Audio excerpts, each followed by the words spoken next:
The art of ancient Greece is typically characterized by several periods through which historians view its development. Three of the most prominent periods are Archaic, Classical, and Hellenistic.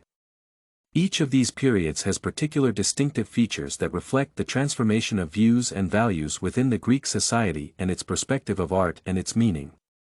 This paper presents detailed descriptions of the three periods, as demonstrated in the ancient Greek sculpture with their notable characteristics, examples, and analysis. Archaic period. The chronology of the Archaic period in Greek art refers to 700 to 479 BC. It begins right after the geometric period and is followed by the classical one. Even though historians and archaeologists still argue about the time frame of this era, historically, this period is associated with a multitude of achievements of the Greek culture visible in such fields as politics, international relations, military, philosophy, literature, and, of course, art. Some of the most significant figures of this period are the poet Homer, and the philosophers Anaximander and Miletus. Due to the active colonization and communication with the neighboring cultures, the Greeks of the Archaic period became heavily influenced by foreign nations. As a result, a part of the Archaic period is also referred to as the Orientalizing period. In sculpture, this era is represented by what is known as daedalic figures, the statues portraying nude male, kuroi, and dressed female, chorai, bodies. All of these figures have very similar positions, stiff and frontal, that do not assume much movement of the bodies. Male statues have one foot in front of the other while the female ones have feet put together. The position of the arms in the statues can vary within a small range of variations. Analyzing the sculptures of this period, it is important to mention that the simplified human figures with perfect proportions and stylized anatomy reflect the view of art dominant in the Greek society of the time. Kuroi and chorai signify that the Greeks promoted the harmonious physical and intellectual development of human beings and used sculpture as a way to realize and communicate their values. Classical period. Historically, the Classical period, 479 to 323 BC, of Greek history follows the Archaic one and derives from the habits and styles established earlier. The Classical period in sculpture is associated with the new divide in its development and the transition towards greater authenticity. In other words, what used to be borrowed from the neighboring cultures during the Archaic era is changed. In particular, the Greek sculpture begins to portray much more realistic figures in contrast to the stylized ones of the previous period. The stiff poses of kuroi and chorai are proof of the influence of the Egyptian art. Fixed figures, and limited variations are replaced by more natural and vivid sculptures depicting bodies in movement and original poses.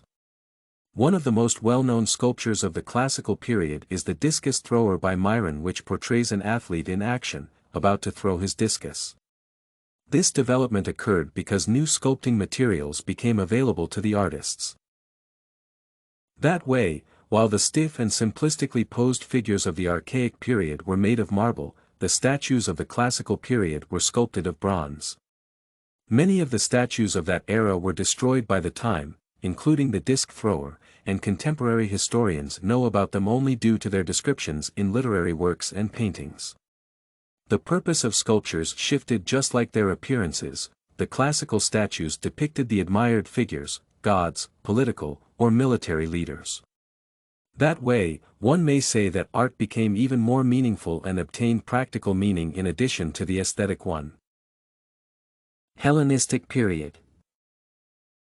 The history of Hellenism in Greek art is associated with the conquest of Alexander the Great, and that is why this style of sculpture became rather widespread and majorly associated with Greek artists. Compared to the two previously discussed periods, the Hellenistic style stands out for its increased dramatic content. All of the sculptures of the Hellenistic period have complex poses and are made of either bronze or marble. However, the technique of the Greek masters is visibly more advanced than ever before. One of the most outstanding sculptors of the time was Diomedes. The well-balanced and authentic poses of the classical sculptures are improved by emotional charge and extremely realistic drapery. Moreover, Contrasting with the simplistic and nameless kuroi and korai of the Archaic era, and compared to technically weighted and purposefully placed figures of prominent leaders and actors of the Classic era, the sculptures of the Hellenistic period are more artistic. They depict well-known characters from Greek literature and mythology. The Hellenistic sculptures often depict the characters in dramatic moments, sad, scared, suffering, and angry. As a result, one may notice that the art of sculpture became much more emotional on top of its prior rationality and balance. Conclusion. To sum up, the Archaic, Classical, and Hellenistic periods in Greek sculpture present three different styles. They also provide a clear illustration of the historical advancement of Greek culture, as reflected in the development of sculpture. In particular, while archaic works are homogeneous and resemble one another, those of the classical era demonstrate more originality. The works of the Hellenistic period are the most dramatic and unconventional, with a wide range of emotional contents and meanings. This and many other essays are available at studycorgi.com.